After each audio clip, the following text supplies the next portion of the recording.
duula oofaa jiruuf ofumaa ragaa ofitti bahe dhageeffadhame. Popporran jira. Maal si ergu? Lafee gogaa kanatti yoon foon itti nu goota. Mucaa warra mana siikreessanii ulfeessa. Ashama akkam jirtan kabajamtootaa fi daawwattoonni qe'ee TV ku YouTube chaanaalii Bilillee TVdha. Har'as viidiyoo biraatiin isiniif qabadhee dhufeera. Viidiyooleen kunneen akka isin bashannansiisan, akka isin bohaarsan abdiin qaba. Isin immoo YouTube chaanaalii kana subscribe, viidiyoo kana immoo like gochuun dagatina. Gara viidiyoolee isiniif qabadhee dhufeettiin isin dabarsaa. Hamma xumurattu na waliin tura. Brother, jireenyi qaaleeran jedhi mana kireeffatee teessa miti. Mucaa warra mana siikreessanii ulfeessa. Sana booda shunkurtiin tola, timaatimiin tola, zayitiin tola, wanti dhubdu tola. Qaasatee moo gaafa maatiin seerraa aduun kireeffataarraa kireessaa taata. Tokkichaan sooromtee mini dhaqxaan isin keessa naallatin. Yaa'u biraazariin keenya yaa'u muuxannoo qaburraa nuuf ibsaa jiranatti fakkaata. Booda garuu abbaan siif ishillee yoo achiis gadi sinaree maal nyaachuu deemtan biraazar?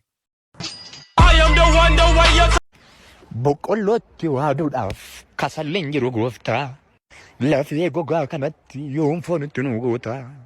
Piraktisiitti baatee yoon jedhu na cuphisaa. Ammatu bubbee cimaan humnaan bubbisee dhufee mucaa kanan fannisaa.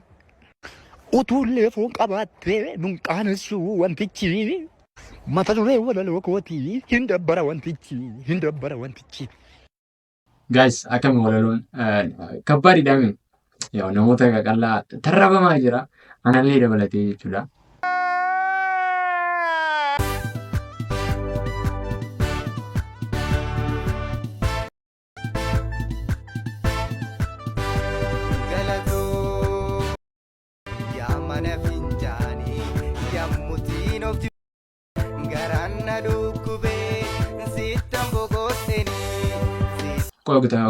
What? Mana fincaaniitiif sirbaa jirta biraazar? Tanageeba sumatan fincaa'aa dhufu sittan dhufa sittan gadalba maatu akka keetti garaa koona nanufiteen beektu gaafa taa'u iddoo boqonnaa koo mana bashannaa akki kee hin jiru. Kun aartii miilaan irra deemeera dhugaa. Ati mana fincaaniif sirbitee biraazar? Dhuguma garuu istuudiyoo seenteetu moo sirba kana dalagde moo akkam? Akkanatti fakkaatutti sirbi kun istuudiyoo keessatti miti yaa'u kan dalagame iyyuu mana fincaanii keessatti dalagde natti fakkaata biraazar. Wanni kun ispoortiidhaaf as kaan. Ispoortiidha moo waan biraatii naa galu deetiifu. Mee laalaa kun ispoortii moo waan biraati? Laala akkaataatti dalagama.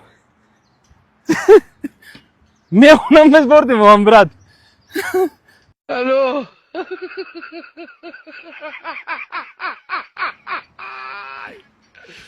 Wala kano. Mee kun ispoortii moo amma waan biraati? Hello. Hello. Akkuma jetti sirriidha ispoortiidhaaf kaa'ame. Ispoortichi kun immoo gosa ispoortii biraati. Fi baay'een si yaadee jirasti suura keenyaa ergimee nyaatarroo jiraatte yeroo nyaattu tapharroo jiraatte yeroo taphattu. Popporran jira. Maal si ergu? Yaa'u isumaatu fedhe waan ta'eef pompomarratti suura salfii ka'iiti ergiif naaf naasiin jee.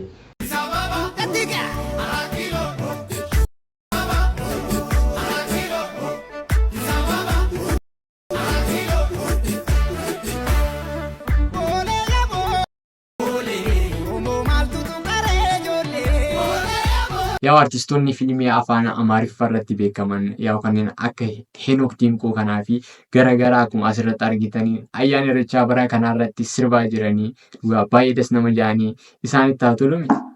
Saba garaa bal'atu saba garaa galaanaa Oromoo lafa kiyyaa kotba irreecha banaa.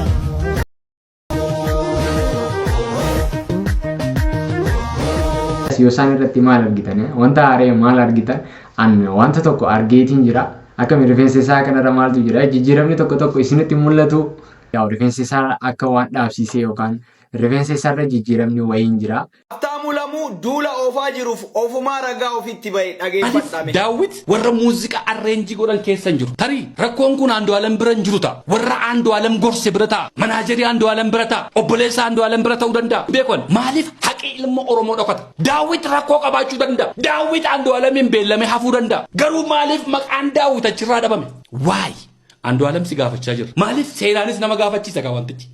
Ilma Oromoo muuziqaa qindeessistanii hojjisiistanii isuma hojjete kana immoo fuudhanii alagaa biraa bira dhaqanii bifuma sanaan koppii godhanii kana baluu jedhanii kaa'uun sun seeraa Andu'aalam sin gaafadhan. Ati nama waan guddaa sirraa eegnuudha. Walaloo artistii tokko ati barreessite yeedaloo gootee fi laattee fi artistiin sun iddoo biraa dhaqee waa xiqqoo tokko geeddaree nama biraan naa kennoo siin jedhe si gammachiisa. Maaliif ijoolleen Oromoo akkas wal Maaliif ijoolleen Oromoo akkas wal gootii jedhee gaafii gaafata.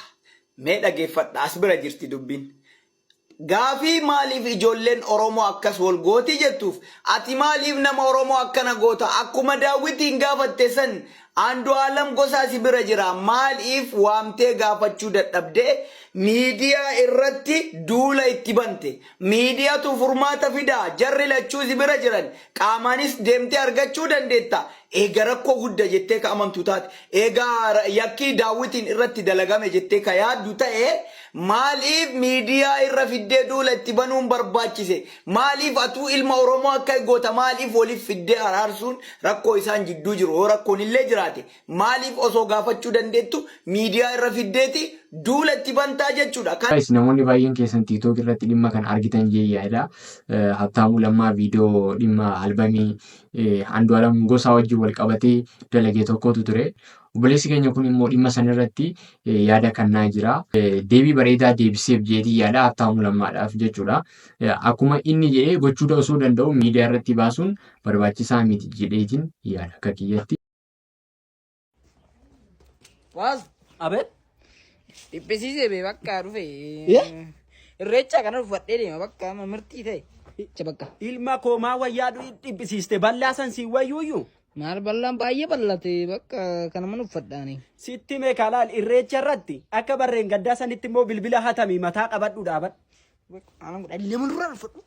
kudhanumaan uffanne ati fajaajoftee dhaabanna gatte afaan bantee fajaajoftee dhaabanna barana laali akka barreen gaddaa sanitti naabita jettee achitti hattuun si nyaatee bilbila kee qa'ee tanatti hin deebitu sikiitii kee siraatan eeggadha. So guys, videoon har'aaf qabadhee dhufe kana fakkaataa akka itti bashannantan akka isin bohaarse abdiin qabaa isin immoo wanta tokko naaf dararamaame viidiyoo kana please like gochuun dagatinaa namoota baay'ee bira akka ga'u taasisa waan ta'eef laayikiin keessan please like gochuun dagatinaa warroonni subscribe hin godhinis subscribe godhaa hamma viidiyoo itti aanu wal arginu nagaan naa turan dhaamsa kiyya.